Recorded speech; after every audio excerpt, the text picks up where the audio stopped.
Bonjour à toutes, bonjour à tous, ou encore bonsoir selon le temps qu'il fait chez vous actuellement.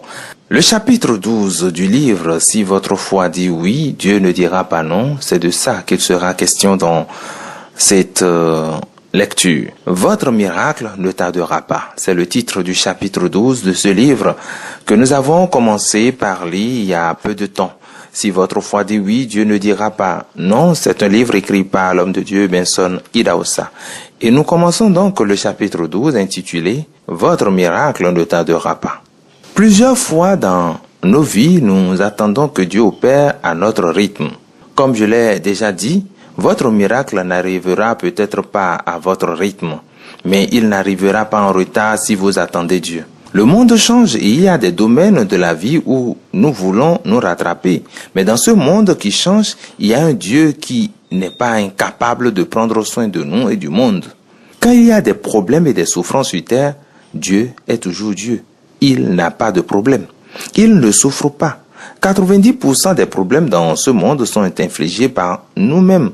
Un homme épouse une mauvaise femme. Une jeune fille épouse un mauvais mari. Un jeune décide de fumer de la cocaïne et d'autres types de drogues. Notre Dieu pourvoira à tous nos besoins selon son plan. Il y avait un homme malade, Lazare de Béthanie, village de Marie et de Marthe, sa sœur. Jean 11, 1. Un homme du nom de Lazare et ses deux sœurs, Marie et Marthe, se sont liés d'amitié avec le Seigneur Jésus. Un jour, ils avaient un problème qui nécessitait une solution très urgente. Lazare était malade et était sur le point de mourir. Vous pouvez vous demander si les chrétiens peuvent avoir des problèmes. Ma réponse est oui. Mais les problèmes ne peuvent pas les dominer. Il n'y a personne qui n'ait, à un moment ou à un autre, un problème. Lazare, Marie et Marthe étaient des amis intimes du Seigneur Jésus. Pourtant, ils ont eu un problème.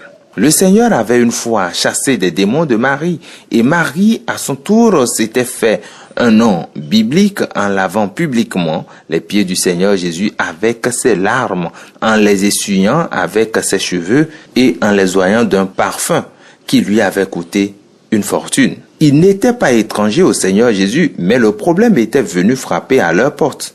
Si le diable frappe à votre porte, restez un pas derrière le Seigneur Jésus quand il ouvre la porte. Et devinez quoi? Le diable fuira comme la terreur quand il verra la personne qui est avec vous à la maison. Un peu plus loin dans ce chapitre 11 du livre de Jean, la Bible rapporte que les deux sœurs avaient donc envoyé des messagers au Seigneur Jésus, lui demandant de vite venir à leur aide. Afin de ne rien négliger, les sœurs avaient dit aux messagers de souligner que Lazare, qui était malade jusqu'à la mort, n'était autre que celui qui était aimé du Seigneur. Les sœurs ont dit, « Maître, la seule façon de prouver votre amour pour nous et le malade, c'est de venir vite à notre aide. » Elles devaient être pleinement convaincues qu'une fois le Seigneur aurait su celle qu'il appelait, il se hâterait de venir.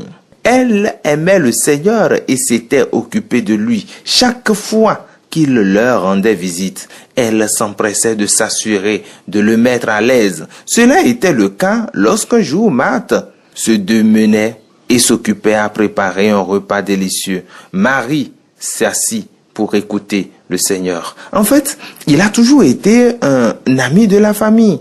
Elle savait que le Seigneur était vraiment un ami et elle s'attendait à ce qu'il soit un ami dans le besoin. Rien ne devrait empêcher le Seigneur Jésus de se dépêcher pour venir à leur aide. La Bible dit que lorsque les messagers sont arrivés chez le Seigneur et lui ont délivré leur message, il a refusé d'être troublé. Un des messagers aurait pu demander ceci. Je pensais que cet homme était leur ami. Regardez, il n'est même pas troublé. La réponse du Seigneur à leur message était une parole d'assurance. Cette maladie ne mènera pas à la mort. Cela aurait dû être suffisant. Si le Seigneur dit cela concernant votre situation, alors ça suffit. La Bible dit qu'ayant dit cela, il est resté là où il était, servant les gens et a gardé le message pour lui seul.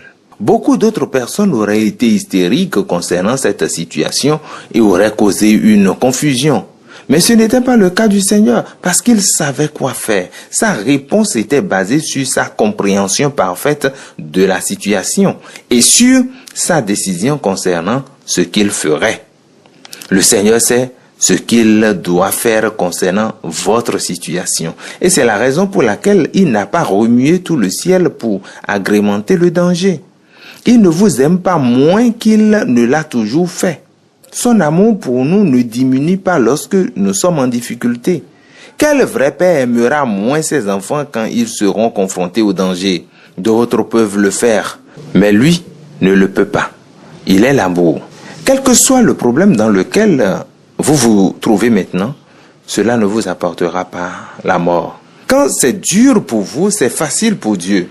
Si chaque enfant de Dieu se rendait compte que les problèmes qu'ils combattent ne mèneront pas à la honte ni à la mort, il sourirait face à l'adversité et dirait à l'ennemi, « Diable, tire tes balles jusqu'à ce que tu aies fini, parce que quand tu auras fini, je resterai toujours debout. Et le Seigneur Jésus et moi auront un culte d'action de grâce. » Écoutez comment le Seigneur parle. Cette maladie ne mènera pas à la mort. Votre inquiétude, votre problème ne mènera pas à votre mort ou à votre honte ou déshonneur ou à votre embarras. Dieu est au contrôle et il sait quoi faire.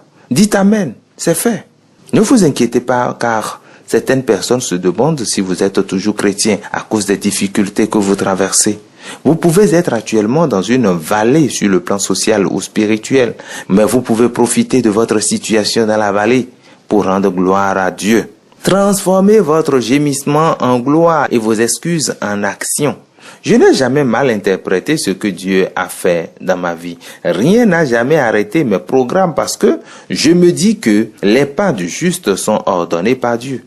L'Éternel étend ses regards sur toute la terre pour soutenir les justes. La parole du Seigneur est forte et efficace pour ceux qui la lisent et pour ceux qui l'entendent des hommes qui la prêchent dans la foi. Pendant la rédaction de ce livre, j'ai été invité à parrainer une cérémonie de collecte de fonds pour la construction d'une église d'un nouveau ministère chrétien. J'ai accepté l'invitation. Pendant le culte, un président d'une cour de justice, en fait un ancien président de la haute cour de justice de l'un des États, a donné un témoignage qu'il avait donné à plusieurs reprises auparavant. Au tribunal, il a présidé une affaire de divorce. Une femme avait trouvé un nouvel amour après avoir épousé son mari pendant 18 ans et est venue pour un divorce. Le nouvel amour trouvé, qui était un agent de la paix dans l'une des institutions de l'État, a engagé un avocat qui a proféré des injures et a tenté d'humilier le mari au tribunal, juste comme une stratégie pour accélérer le processus de divorce. Le mari était presque au point de couler des larmes et, confrontant sa femme devant le tribunal, il a plaidé que même si la femme n'était plus prête à l'épouser, elle devrait au moins empêcher l'avocat de l'insulter et de le harceler. La femme avait répondu par une explosion d'injures, accusant l'homme de manquer aux devoirs matrimoniaux. Et toute tentative par l'avocat du mari de libérer le mari de ce problème échoua. À ce moment, ce juge a demandé à la femme si toutes ces accusations contre le mari étaient correctes. Oui, était la réponse de la femme. Le juge lui avait rappelé qu'elle parlait sous serment devant le tribunal et la femme dit qu'elle en était bien consciente et possédait la présence d'esprit pour se souvenir qu'elle avait juré sur la Bible de ne dire que la vérité et toute la vérité. Alors, le juge s'était levé pour aller dans son bureau. Après un petit moment, il est revenu avec une Bible et il a dit « Cette Bible m'a été donnée par l'archevêque Benson Idahosa. Vous avez juré sur la Bible du tribunal. Maintenant, jurez sur celle-ci. » La femme a uriné sur elle au tribunal parce qu'elle avait peur et avait reconnu qu'elle n'avait pas dit la vérité. Il y a de la puissance dans la parole de Dieu prêchée avec onction. Après 3 jours, le Seigneur Jésus a finalement dit à ses disciples que Lazare n'était pas simplement malade, mais qu'au moment où il parlait, Lazare était mort. Et devinez ce qu'il a dit ensuite. Et à cause de vous, afin que vous croyiez, je me réjouis de ce que je n'étais pas là, mais allons vers lui. Jean 11, 5.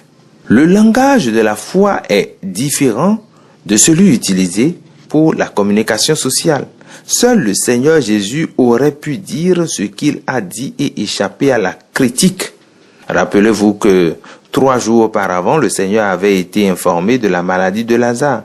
Plutôt que de se dépêcher pour aller à son chevet, à son aide, il disait qu'il était heureux que son ami soit mort. Lazare n'était pas seulement mort, il avait été enterré et le Seigneur disait qu'il était content. Les voix de Dieu ne sont pas nos voix et ses pensées ne sont pas nos pensées. J'ai déjà dit que votre miracle ne viendra peut-être pas à votre heure, mais le Seigneur ne l'apportera pas en retard. Le Seigneur a dit, je suis content, j'y vais maintenant, la solution est sur le chemin, partons. Alors, ils sont allés. Jésus dit à Marthe, ton frère ressuscitera. Je suis la résurrection et la vie. Celui qui croit en moi vivra quand même il serait mort. Jean 11, 23 à 25. Dans votre marche de la foi, vous devez apprendre à parler le langage de Dieu. Il est mort, je suis content, il revivra. Pouvez-vous comprendre? Tout ce qui est mort dans votre milieu social et spirituel vivra à nouveau et sera apaisé. Amen. Si la bouche de Dieu le dit, son esprit l'accomplira.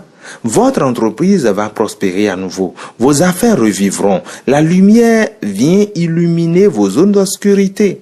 Ton frère, peu importe sa situation, revivra. Amen.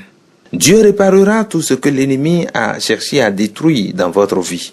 Amen. Pouvez-vous imaginer cela? C'était probablement la première fois que les sœurs de Marie et Marthe faisaient une demande au Seigneur Jésus. Et cela a duré 4 jours. Il n'a pas bougé. Pourquoi? Ils cherchaient un plus grand témoignage, un plus grand rapport. Mais enfin, le Seigneur était arrivé. Et cela a fait toute la différence. Quand le Seigneur arrive, tout change. Il a gâté les funérailles parce que, soudainement, il n'y a plus de mort et le culte funéraire est devenu obsolète, très inutile. Bien que Lazare soit déjà mort et enterré, le Seigneur n'est pas arrivé en retard. Votre miracle ne tardera pas. Attendez-le. La réponse à notre prière ne viendra pas en retard. Attendez, le Seigneur est en chemin et voici, il est ici. Quelle est votre demande? Cela s'accomplira.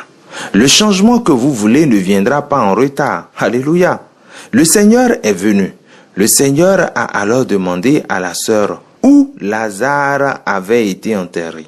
Aujourd'hui, il vous demande où est votre problème? Où est votre inquiétude?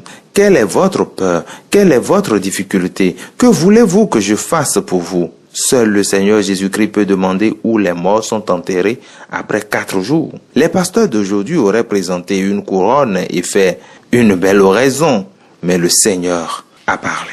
Où l'avez-vous enterré?